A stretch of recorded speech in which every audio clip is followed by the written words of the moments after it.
नवग्रहों की कथा। इस कथा को सुनने मात्र से नवग्रहों की दिशा खत्म हो जाती है व आपके जीवन में सुख शांति बनी रहती है। एक गांव में एक परिवार रहा करता था। उस परिवार में एक बहू थी जो कि बेहद दुखी थी। उसकी सास उसे पूरा दिन मारती थी व उसे रोजाना पानी लेने बहुत दूर कुएं पे भेज दिया करती थी।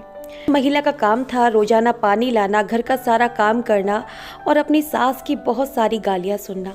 उसके ग्रह इतने बेकार चल रहे थे कि उसके पति से भी उसे पिटाई खानी पड़ती व उसकी सास उसे पूरे दिन ताने मारती रहती। एक दिन वो पानी भरने जा रही थी, उसके साथ गांव की कुछ औरतें भी थीं। तभी उसकी नज़र आते हुए कुछ लोगों पे पड़ती है। वो लोग दिखने में काफ़ी गरीब लग रहे थे।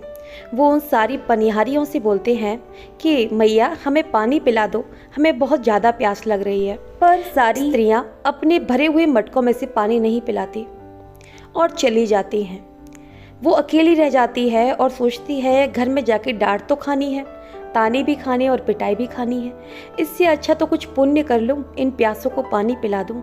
वो अपना घड़ा उतारती है और उन लोगों को पानी पिलाने लगती है। उस महिला के पानी पिलाते ही नवग्रह देवता अपने रूप में आ जाते हैं और उसे दर्शन देकर बोलते हैं कि तुमने आज बहुत अच्छा काम किया है।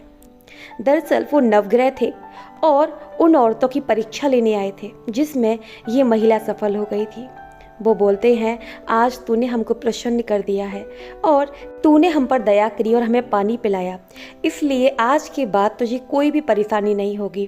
ऐसा बोलकर वो उसे आशीर्वाद दे देते हैं। वो देखती है कि उसके पूरे गले में जेवर, उसकी जो मटकियाँ थी वो सब सोने की हो गई थी और वो बहुत खुश होती हुई अपने घर की ओर जाने लगती है। रास्ते में उसे वो महिलाएं भी मिल जाती हैं जो उससे आगे जा चुकी थी। वो उसे सोने में लदा हुआ देखकर पहचान तक नहीं पाती, पर वो जब बोलती है अरे क्यों छोड़ के चली आई मुझे इतनी जल्दी, तब वो भी देख के हैरान हो जाती है कि ये तो उस लड़ाकू सास की बहू है जो हमेशा दुखी रहती है। ये तो बड़ी खुश हो रही है और पूरी सोने से लदी हुई है।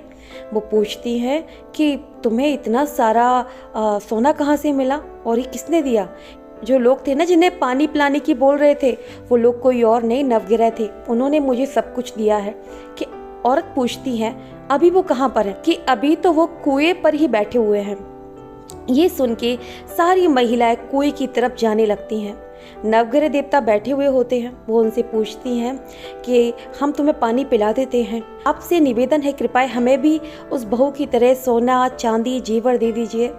ऐसा बोलने पर नवग्रह बोलते हैं जब किसी को ज़रूरत होती है और जब कोई मदद करता है उसके साथ हम खड़े होते हैं, पर जब किसी को ज़रूरत नहीं हो वो चीज़ दी जाए तो उसकी कोई मूल्य नहीं रहता, इसलिए आप जा सकते हो। वो औरत अपना सा मुंह लेकर वहाँ से चली जाती हैं, पर रास्ते में ही उनकी एक दूसरे से बहस हो जाती है जिसमें वो एक दूसरे से लड़ पड़ती हैं और अपनी सहेलियों की सारी गागर फोड़ देती हैं और अपने घर में जाकर खूब सारे ताने सुनती हैं।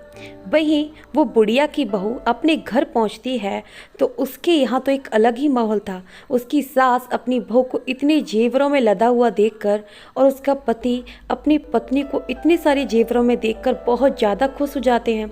उसे हाथों ही हाथों में रखने लग जाते हैं व उसका खूब सम्मान करते हैं।